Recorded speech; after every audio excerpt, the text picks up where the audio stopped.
Welcome to the summary video from your self-belief session. So to start, let's break down the two words, self and belief. When we think about this for a moment, essentially what we are talking about is beliefs that we have built up over time, which may not be serving us well and that we may have to challenge. We can develop certain limiting beliefs. For example, I'm not a good public speaker. The reality is, with most aspects, they are skills that we want to build. And being a public speaker is not necessarily something which is genetically predisposed. It's a skill that you can build. But one of the biggest barriers in that area will be our self-belief. Our self-belief is what we call our foundational skill.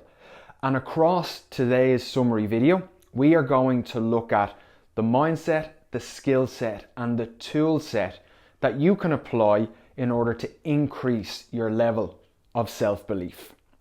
When we think about it for a moment, a lot of what we are going to cover today comes from Dr. Albert Bandura, who is the pinnacle of research when we think about self-belief. And this quote that you see here is one of my favorite quotes when we consider building self-belief and the impact that our thoughts can have on our actions. If we look very briefly at a distinction for a moment, if I was to ask you to define self-belief and ask you to define self-esteem, often we use these words interchangeably. We often put them in the same bucket, but the reality is they are different. If you think about self-belief for a moment, I want you to think about it like this. I want you to think about it as a capacity, a capability that you can build over time. And we're specifically going to look at how you build that capability. If you think about self-esteem, I want you to think about self-worth.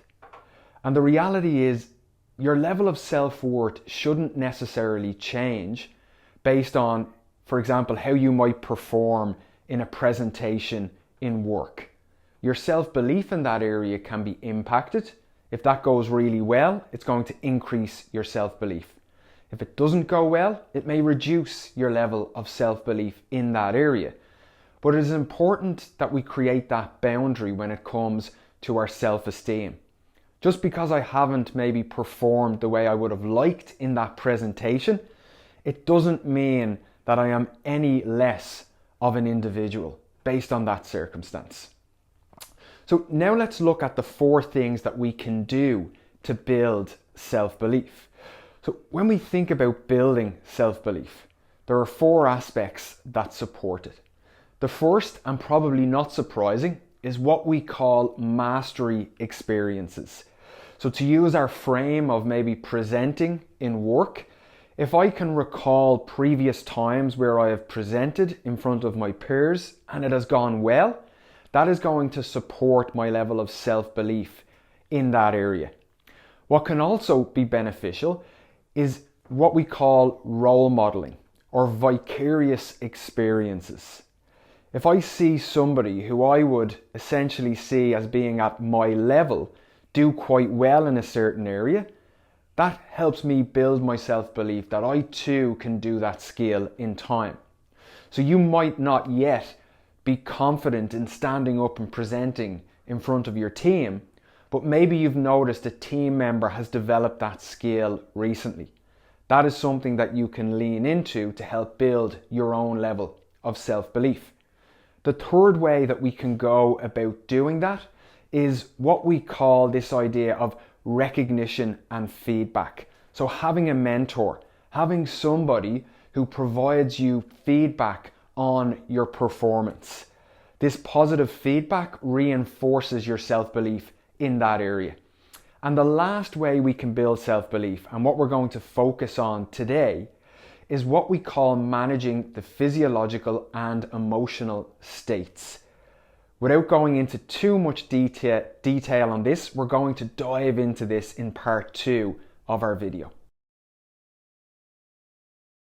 So the key when it comes to managing our physiological and emotional states is to think about our mindset specifically towards some of the challenges that we face. And if I show you this picture very quickly, some of you may see the rabbit, some of you may see the duck. Now that you're looking at the picture, some of you, I'm sure, can see both. And this references the idea that we can all be looking at the same thing, the same challenge, and see it differently.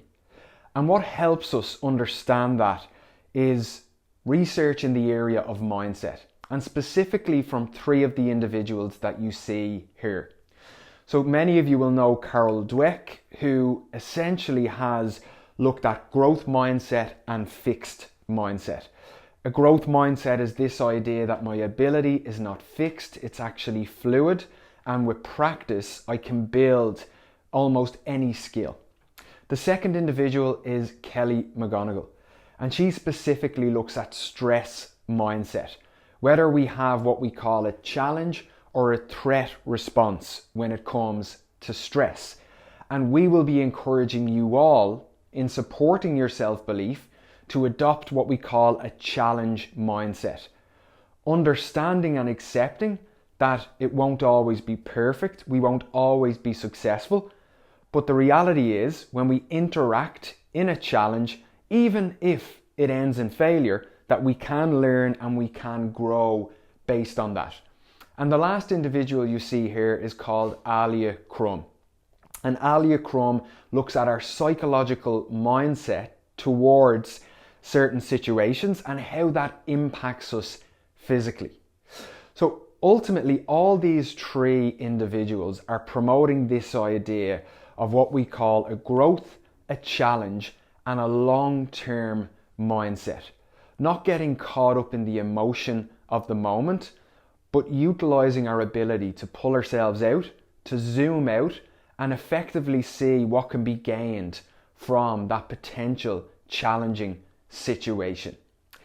And when we think about how we make decisions, what drives our daily actions, what really sits behind this is one of those two mindsets. Is it a threat or is it a challenge mindset?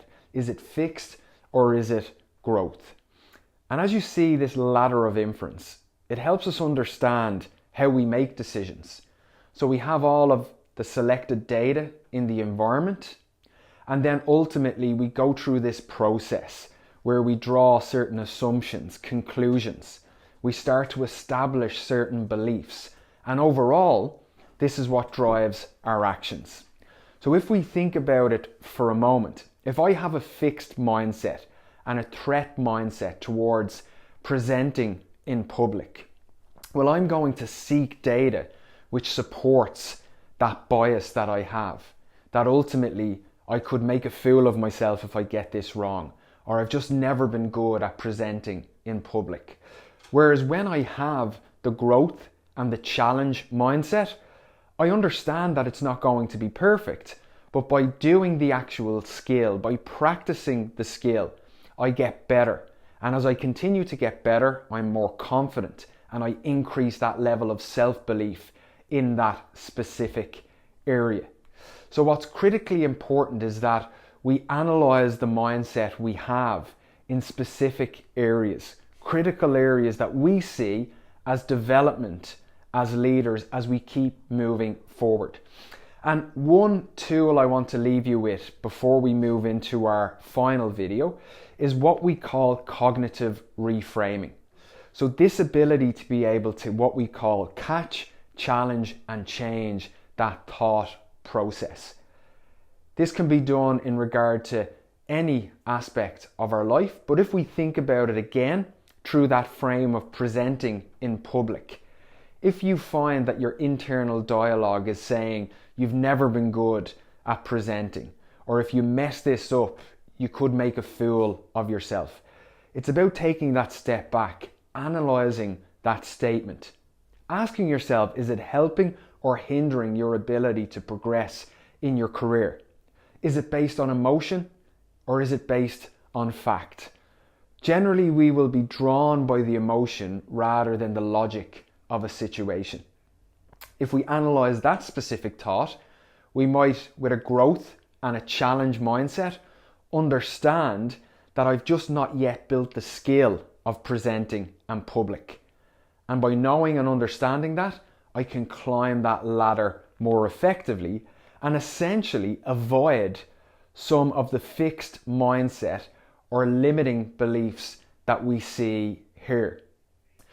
In the final part of this video, we are going to look at one more tool, and we are also going to summarize some of our learnings as we move forward.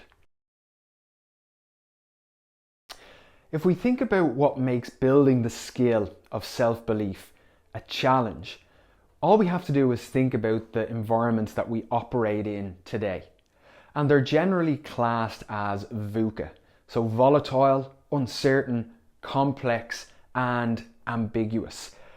And the challenging thing about self-belief is a lot of what holds us back is operating under the surface, as we see here in the iceberg analogy. So many of these limiting beliefs are operating under the surface. We're not always conscious about them. And even more so, we're generally driven, as we mentioned previously, by the emotion of the situation or of the challenge, ensuring that we don't necessarily mess up, because if we were to mess up, that could impact our overall status. But the reality is, if we're not willing to step outside that comfort zone, we will never really progress.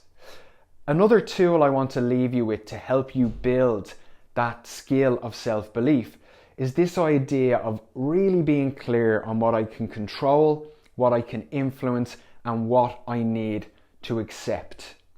And if we think about it for a moment, let's say you're given a new challenge, a new project to work on. Initially, you might get caught up by thinking about all of the reasons that it may not be a success. And that is quite natural. You're scenario planning in a sense. But when you do that, what's critically important is that you don't get caught up focusing on the stuff that's out of your control.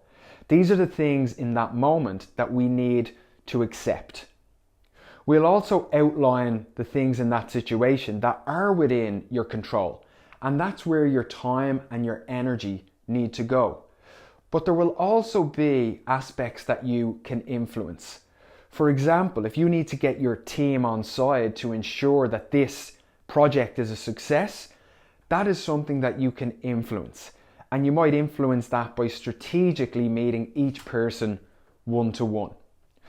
So when we think of building that skill of self-belief, whether it's managing a new project, whether it's presenting in front of your team and building the skill of public speaking, knowing what's in your control, knowing what you can influence, and knowing what you just need to accept are crucially important in order to protect and support that level of self-belief.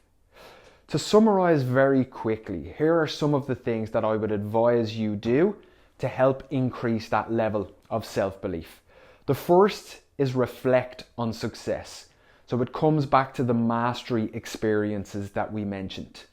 The second is creating that boundary between self-belief and self-esteem. Crucially important that you do not connect your level of self-worth to how you might perform in certain skills in work, but also know that it can impact your self-belief in that area. And that's okay, because it's a skill that we can build. The third piece is adopting a challenge mindset, knowing that from every situation you can grow, you can learn, and in essence you can continue to move forward as a result. And the last thing is to be supportive in your self-talk. We talked about the catch, challenge, and change. It's important that we are able to notice when we are hindering ourselves in terms of our self-talk, and what might a more supportive dialogue sound like to help us continue to move forward. The last thing I would offer out to you all is that I speak about these topics on a regular basis through LinkedIn. If you scan this QR code, you can connect with me and keep up to date with topics like self-belief, among others. Thank you, and I will see you soon.